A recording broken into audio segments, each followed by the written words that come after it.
தீபாவளி பண்டிகையை கொண்டாடுவதற்காக ஏராளமானவர்கள் சொந்த ஊர்களுக்கு செல்வதால் சென்னையில் குரோம்பேட்டை, தாம்பரம் ஜிஎஸ்டி சாலைகளில் போக்குவரத்து நெரிசல் ஏற்பட்டிருக்கிறது.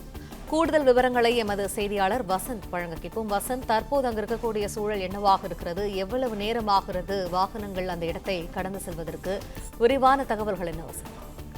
வணக்கம். குரோம்பேட்டை தாம்பரம் ஜிஎஸ்டி சாலை முழுவதும் வாகனங்கள் நிரம்பியவாறு மெதுவாகவே நகர்ந்து செல்லும் நிலையானது ஏற்பட்டுள்ளது. கடந்த ஒரு மணி நேரத்திற்கு மேலாக இந்த வாகன நெரிசலானது ஏற்பட்டுள்ளது. அதாவது தீபாவளி பண்டிகையை கொண்டாடுவதற்காக, விருந்தினர்களுடன் சென்று கொண்டாடுவதற்காக பெரும்பாலும் சென்னையில் வசிக்கும் பிற மாவட்டத்தை சார்ந்த பெருமக்கள் நேற்று முதல் சொந்த ஊருக்கு சென்று கொண்டிருக்கின்றனர். நாளை முதல் தொடர் விடுமுறை என்பதாலும் தீபாவளி பண்டிகை திங்கட்கிழமை கொண்டாட இருப்பதாலும் தனது சொந்த ஊருக்காக இந்த வாகனங்கள், சொந்த வாகனங்கள், தனியார் பேருந்துகள், அரசு பேருந்துகள் மூலமாக பொதுமக்கள் தொடர்ந்து இந்த ஜிஎஸ்டி சாலை வழியாக சென்னையில் இருந்து பிற மாவட்டங்களுக்கு சென்று கொண்டிருக்கின்றனர். இதன் காரணமாக இந்த பகுதியில் கடந்த ஒரு மணி நேரத்திற்கு மேலாகவே இந்த வாகன நெரிசலானது ஏற்பட்டுள்ளது. மேலும் இந்த வாகன நெரிசலானது இப்பொழுது சரியாகும் அளவிற்கு இல்லை. அதிகப்படியான வாகனங்கள் இந்த சாலையில் பயணித்துக் கொண்டிருப்பதால் தான் இந்த நிலையானது ஏற்பட்டுள்ளது. அது மட்டுமின்றி சென்னையின் புறநகர் பகுதிகளான இந்த மதுரவாயில், ரவுண்டானா பகுதிகளிலும் இந்த கடுமையான போக்குவரத்து நெரிசலானது ஏற்பட்டுள்ளது. அதாவது பூந்தமல்லி, கோயம்பேடு, ரெட்டியில், அம்பத்தூர், மூளைக்கடை ஆகிய பகுதிகளிலிருந்து பண்டிகையை கொண்டாட இந்த சொந்த ஊருக்கு செல்லும் பொதுமக்கள் மதுரவாயில், பெருங்குளத்தூர் பைபாஸ் சாலை வழியாக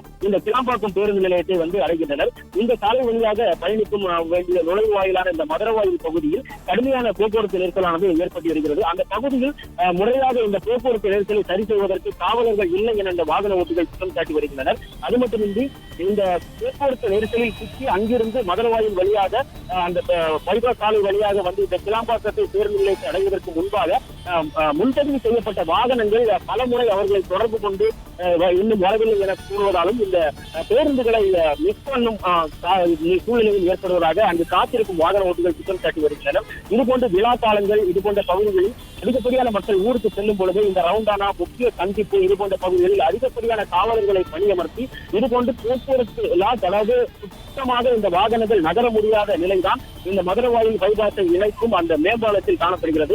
இந்த பகுதியில் உடனடியாக காவலர்களை பணியில் அமர்த்தி அந்த போக்குவரத்து நெரிசலை சீர் செய்ய வேண்டும் என வாகன ஓட்டிகள் குற்றம் சாட்டி வருகின்றனர்.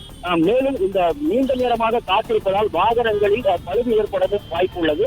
அது மட்டுமின்றி மற்றொரு நாட்டு சாலை வழியாக பயணிக்கலாம் என்பதற்காக அந்த புறவழி சாலையில் இருந்து பேரூர் வழி சாலையாக வாகனங்களை நிலம்பூர் வழியாக வாகனங்களை இயக்க முற்படும் பொழுது அங்கேயும் அதிகப்படியான போக்குவரத்து நெரிசலானது ஏற்பட்டுள்ளது. இதன் காரணமாக சொந்த ஊருக்கு கிளாம்பாக்கம் பேருந்து நிலையத்திற்கு வரும் வாகன ஓட்டிகள் இந்த குரோம்பேட்டை, தாம்பரம் ஜிஎஸ்டி சாலையிலும் இந்த மதுரவாயிலில் இருந்து பெருங்குளத்தூர் வந்து இணைக்கும் இந்த வெளிவட்ட பைபாஸ் சாலை வழியாக வருவதற்கும் கடுமையான சிக்கலானது தற்சமயம் ஏற்பட்டுள்ளது.